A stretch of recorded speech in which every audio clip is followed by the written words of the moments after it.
ഏറ്റവും ക്രൂരമായ വിമർശനങ്ങൾ നിറഞ്ഞ കാലത്തിലൂടെയായിരുന്നു ആ യാത്ര.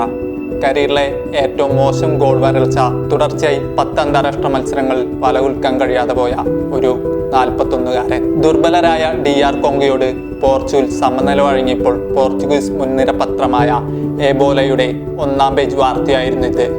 അന്ന് ലോകമാധ്യമങ്ങൾ ഒരൊറ്റ വാർത്തയിലേക്ക് ചുരുങ്ങി. വെടിയുണ്ടകൾക്കിരയാകുന്ന ക്യാപ്റ്റൻ.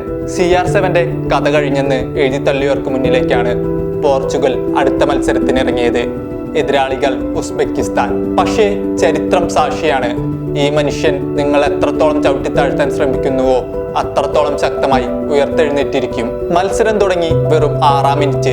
വലതുഭാഗത്ത് നിന്ന് ജോവോ കാൻസലോയുടെ ഒരു മിന്നൽ ക്രോസ് ഉസ്ബെക്കിസ്ഥാൻ പ്രതിരോധത്തെ നിശ്ചലമാക്കി കാറ്റിനേക്കാൾ വേഗത്തിൽ ഓടിയെത്തി റൊണാൾഡോയുടെ അമാന്ത്രിക ഫ്ലിക്ക് ഗോൾ കീപ്പർ നെമറ്റോവിനെ കാഴ്ചക്കാരനാക്കി പന്ത് വലയിലേക്ക്. അതേ വിമർശകരുടെ വായടപ്പിച്ചുകൊണ്ട് കിങ് ഈസ് ബാക്ക്. അവിടെയും തീർന്നില്ല. ആ ഒരൊറ്റ ഗോളിലൂടെ ഫുട്ബോൾ ചരിത്രത്തിൽ മറ്റാർക്കും സ്വപ്നം കാണാൻ കഴിയാത്ത ഒരു റെക്കോർഡ് കൂടി അയാൾ സ്വന്തമാക്കി.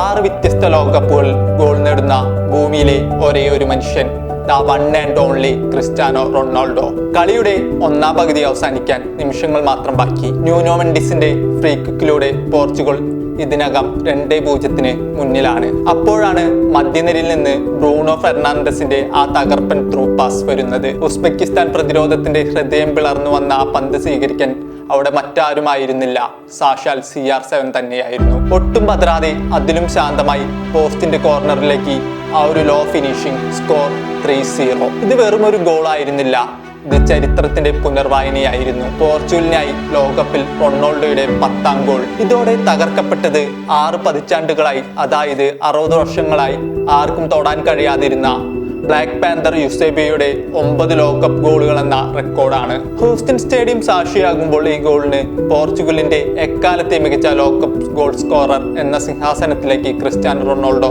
നടന്നു കയറുകയായിരുന്നു. 1966-ൽ ഇംഗ്ലണ്ട് ലോകകപ്പിൽ 6 മത്സരങ്ങളിൽ നിന്ന് 9 ഗോളുകൾ വാരിക്കൂട്ടി പോർച്ചുഗീസ് ഫുട്ബോളിനെ ലോകത്തിന്റെ നെറുകയിലെത്തിച്ച ഇതിഹാസമാണ് യൂസേബിയോ. ഒരു കൊടുങ്കാറ്റ് പോലെ വന്ന് ആ ഒരൊറ്റ ടൂർണമെന്റിൽ അദ്ദേഹം തീർത്ത റെക്കോർഡ് 60 വർഷം അദൃശ്യമായി നിലകൊണ്ടു. യൂസേബിയുടേത് ഒരു സ്ഫോടാത്മകമായ പ്രതിഭയായിരുന്നെങ്കിൽ റൊണാൾഡോയുടേത് കഠിനോദ്ധാനത്തിന്റെയും ദീർഘായുസിന്റെയും വിജയമാണ്. 2006-ൽ ജർമ്മനിയുടെ മണ്ണിൽ തന്റെ ആദ്യ ലോകകപ്പ് കളിക്കുമ്പോൾ റൊണാൾഡോയ്ക്ക് പ്രായം 21 വയസ്സ്. ഇന്ന് 20 വർഷങ്ങൾക്ക് ശേഷം തന്റെ 24-ാം ലോകകപ്പ് മത്സരത്തിൽ 41-ാം വയസ്സിലും അതേ ആവേശത്തോടെ അതേ അച്ചടക്കത്തോടെ അയാൾ പോരാടുന്നുണ്ടെങ്കിൽ അതിനെ വിളിക്കേണ്ട പേര് ലെജൻഡ് എന്ന് മാത്രമാണ്. കാമറൂണിന്റെ റോജർ മില്ലയ്ക്ക് ശേഷം ലോകകപ്പ് ചരിത്രത്തിൽ ഗോൾ നേടുന്ന ഏറ്റവും പ്രായം കൂടിയ 2ാമത്തെ താരം. ക്ലബിനും രാജ്യത്തിനുമായി ആകെ അടിച്ചുകൂട്ടിയ ഗോളുകളുടെ എണ്ണം 975. 2 മത്സരങ്ങളിൽ നിന്ന് 4 പോയിന്റുമായി പോർച്ചുഗൽ നോക്കൌട്ട് സ്റ്റേജിലേക്ക് കുതിക്കുമ്പോൾ ലോകത്തിനുള്ള മുന്നറിയിപ്പ് ഇതാണ്: രാജാവ് കിരീടം താഴെ വെച്ചിട്ടില്ല. വെടിയുണ്ടുകൾക്ക് ഇരയാകാൻ അവൻ ഇരയല്ല, വേട്ടക്കാരനാണ് എന്ന ഓർമ്മപ്പെടുത്തൽ കൂടിയാണ്.